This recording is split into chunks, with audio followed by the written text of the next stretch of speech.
Le baril de Brent a atteint 110 $ vendredi, une hausse de 50% depuis le début du conflit avec l'Iran, portant la probabilité d'une hausse des taux à 50% et entraînant le S&P 500 vers ses plus bas de 4 mois.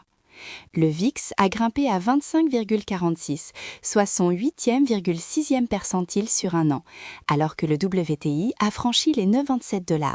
un niveau inédit depuis le pic pétrolier du cycle précédent. Le gisement gazier de South Pars en Iran a été directement frappé et le Koweït a confirmé des incendies dans 2 raffineries suite à des attaques de drones, réduisant ainsi l'écart entre une simple perturbation et un effondrement total de l'offre. Le marché obligataire n'est plus un refuge sûr. En un seul mois, le rendement du Trésor à 2 ans a bondi de 54 points de base, son mouvement le plus important depuis février 2023, lorsque la Fed était au sommet de son cycle de resserrement le plus agressif en 40 ans. Rien que pour la journée de jeudi, le 2 ans a bondi de 12 points de base à 3,92%, tandis que le 10 ans a atteint 4,38%, son plus haut depuis juillet 2025, et le 30 ans a grimpé à 4,95%.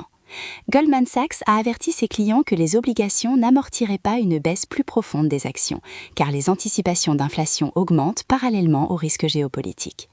Une étude du CEPR couvrant 300 ans de performance obligataire en période de guerre a révélé que les détenteurs d'obligations subissaient des pertes réelles moyennes de 14% au cours des 4 premières années de conflit, et que les rendements cumulés étaient inférieurs de plus de 20% à ceux des actions.